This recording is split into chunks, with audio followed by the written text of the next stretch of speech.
Tu sais ce qui ruine le plus de carrière, de business et même de vie? Ce n'est pas la concurrence, ce n'est pas le manque d'argent, ce n'est même pas l'échec. C'est la phrase la plus dangereuse du monde. C'est bon, c'est mon ami. Parce que la plupart des trahisons ne viennent pas d'un ennemi. Elles viennent d'une personne à qui tu as donné ta confiance. Trop vite. Et aujourd'hui, on va parler d'une loi qui choque, mais qui protège. Ne te fie pas à tes amis.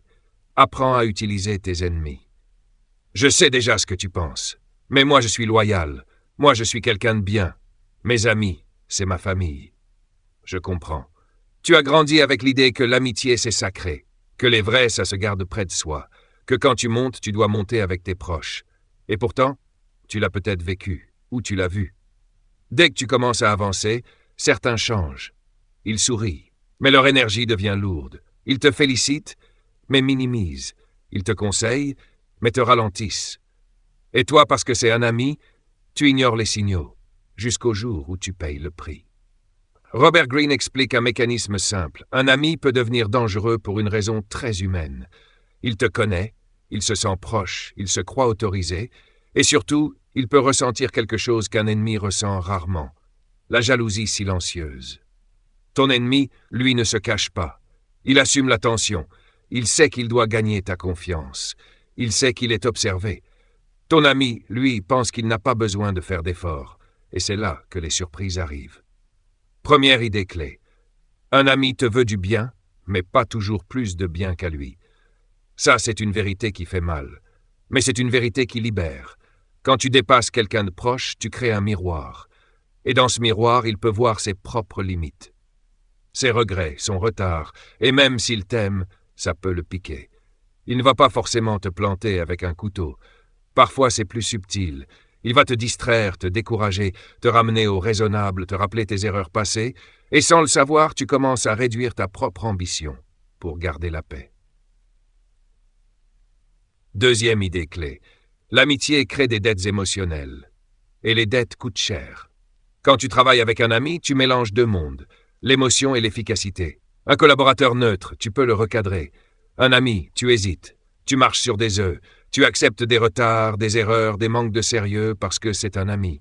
Et lui, parfois, profite de cette protection. Pas forcément par méchanceté, par confort. Résultat, ton projet se fragilise, ton argent se disperse, ton énergie baisse, et quand tu veux remettre de l'ordre, l'amitié se transforme en conflit. Troisième idée clé. L'ennemi, lui, a une motivation claire, prouver sa valeur. C'est là que cette loi devient intelligente. Un ennemi n'a pas ton affection, il a ton respect à gagner. Quand tu donnes une responsabilité à quelqu'un qui te critiquait, quand tu fais une alliance avec une personne qui n'était pas de ton camp, il sait qu'il n'a pas droit à l'erreur. Il va travailler dur, être précis, être irréprochable, parce que sa place n'est pas acquise. Elle se mérite. Et souvent, cette personne devient plus loyale qu'un ami, justement parce qu'elle a dû passer un test. Greene parle de ces alliances surprenantes où l'ancien rival devient le meilleur soutien, car il veut prouver qu'il est fiable et capable. Quatrième idée clé.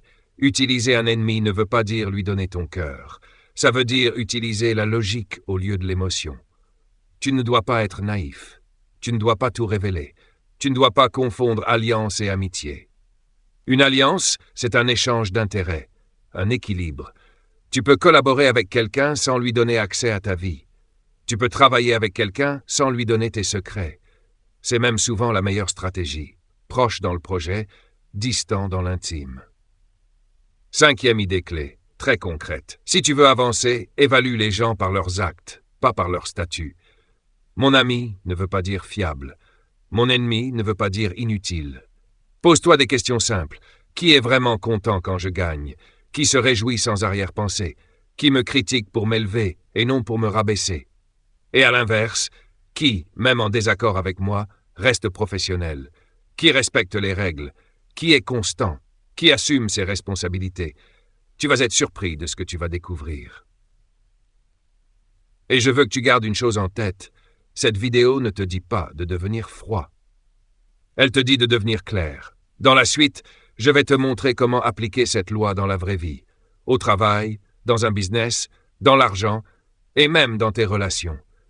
avec des exemples concrets, et surtout une méthode simple pour savoir à qui faire confiance, sans te faire piéger. Parce qu'à partir du moment où tu comprends ça, tu ne subis plus les gens. Tu les lis.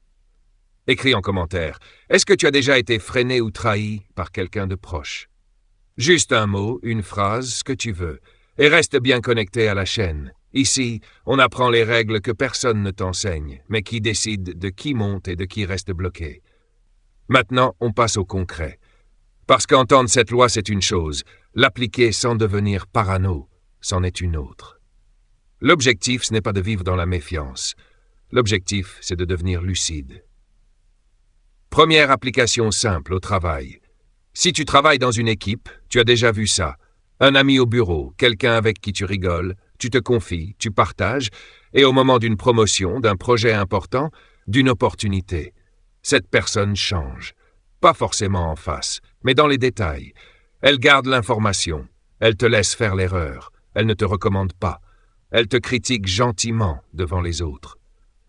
Pourquoi? Parce que l'amitié au travail est souvent basée sur une égalité implicite. Et quand tu commences à monter, cette égalité se casse. Un rival déclaré, lui, est souvent plus simple à gérer. Il sait qu'il doit être stratégique, et toi aussi. Ce que Robert Greene souligne, c'est que l'ennemi est prévisible. L'ami jaloux, lui, se cache. Donc, règle pratique, au travail, garde la chaleur humaine, oui, mais donne ta confiance sur des preuves, pas sur des émotions. Maintenant, on va encore plus loin. Deuxième application, dans le business.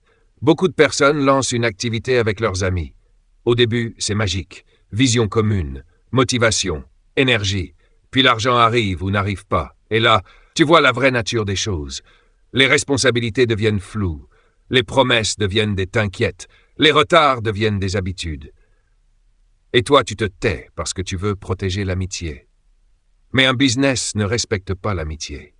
Un business respecte la discipline. Un ennemi ou un ancien concurrent, si tu le fais entrer dans un cadre clair avec des règles nettes, peut devenir un partenaire redoutable, parce qu'il ne veut pas profiter. Il veut gagner et prouver.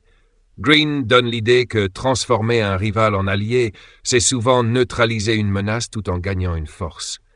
Et ça, dans le business, c'est de l'or. Troisième application, pour ton argent. Quand tu commences à gagner un peu plus, les amis se multiplient.